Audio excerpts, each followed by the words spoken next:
So women should use a prenup as a way to secure what they are going to get. I think it's advantageous to do that. Then you get to have real conversations. I think it's disgusting that a woman gets $38 billion. That being said, I have 2 daughters. So believe me when I tell you, I believe every woman deserves for their life not to change.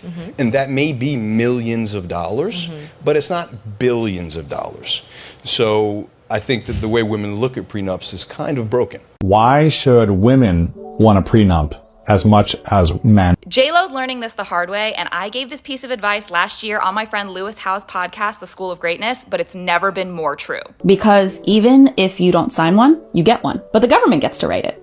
And I don't trust the government as far as I can throw them. So prenups are also great from a tax perspective. So when you keep the characterization of certain property as separate, then when the IRS comes in, if they are going after a specific spouse for a liability, you have protected some of those assets from the IRS. But if everything is joint and everything is community property and the IRS comes in and there's a debt owed by either one person individually, they now have access to all of the assets. And for actual tax law from a tax attorney, subscribe. Go ahead, Ashley.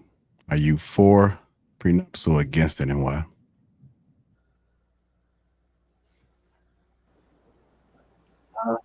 I'm for it. My first time being married, we didn't do it. And while we were getting separated, it was a lot of like back and forth about who gets what. You know, we had joint bank accounts. So it's hard to kind of try to have a rational conversation with somebody who's hurt, you know, and if a person is trying to, you know, they're hurt and they want to hurt you back, because it's like, oh yeah, well, this is mine, you can't get this, or they're gonna, you know, sometimes people just do things out of hurt to kind of make your life a little bit difficult. So this time around, you know, I got a lot of things that's popping off for me. Now, you know, I plan on being the first multi-millionaire, you know, person in my family, so I need to protect myself. You know, Period.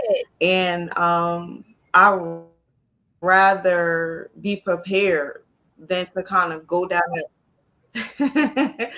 I'd rather be prepared than to go through that again, where I have to try to kiss somebody's ass to get my money, you know, just because we're sharing joint accounts, or we have children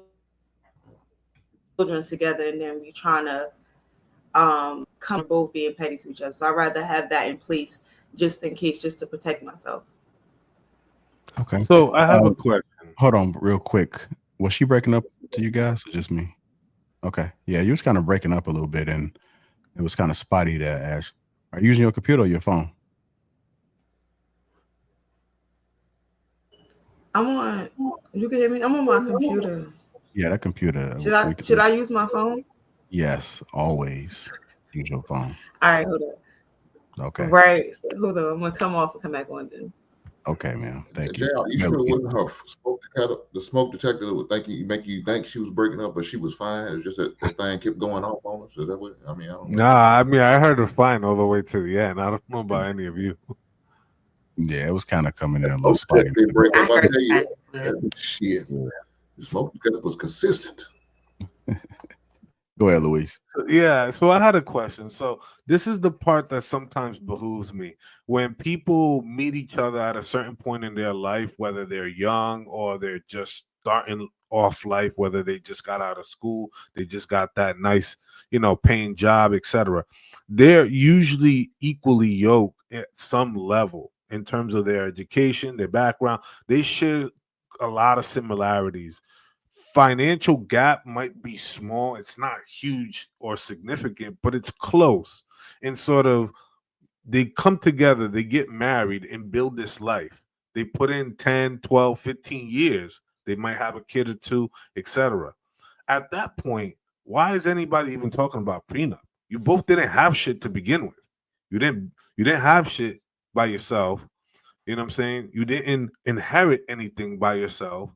You came together, you got married, and you built the life together. You got a house, a vacation house, some property, some cars, etc.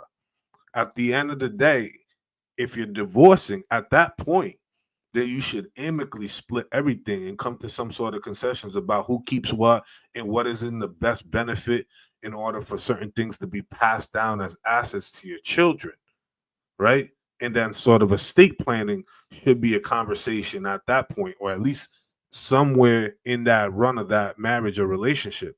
At that point, we're splitting everything down the middle, because if I didn't have shit and she didn't have shit and we got it together, she's entitled to half of everything. I don't like at that point it's different.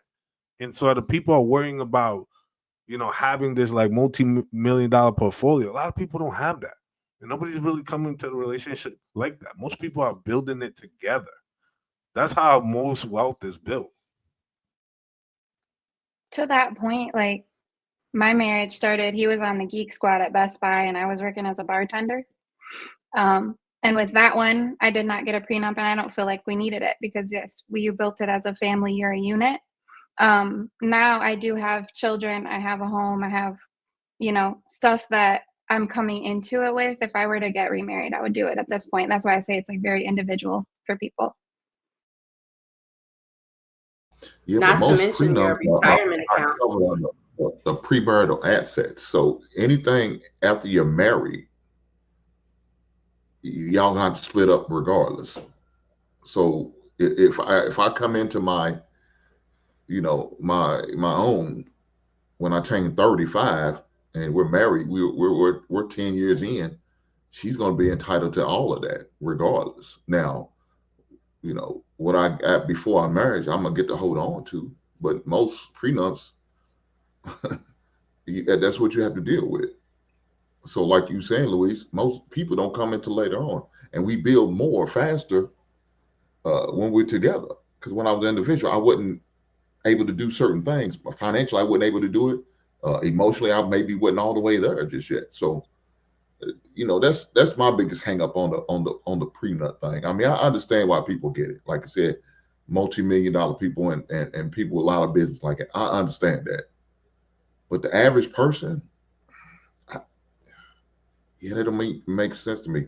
And I think Viz, with the example you gave, sound like a living will would cover what you're talking about. If you're worried about assets between, say, the kids and all that, I know what you're talking, because me and my wife has to deal with that. We don't, you don't want. I've seen how things happen when loved ones decease, and people are supposed to inherit this one, and then you got to go to probate court. I've seen that go through, dealt with that, had to get lawyers and all of that involved in situations. I would definitely encourage a living will for situations like what the example Viz gave. But yeah, for the most part, I don't understand the biggest hang up on it, but maybe I can learn something while I'm listening tonight.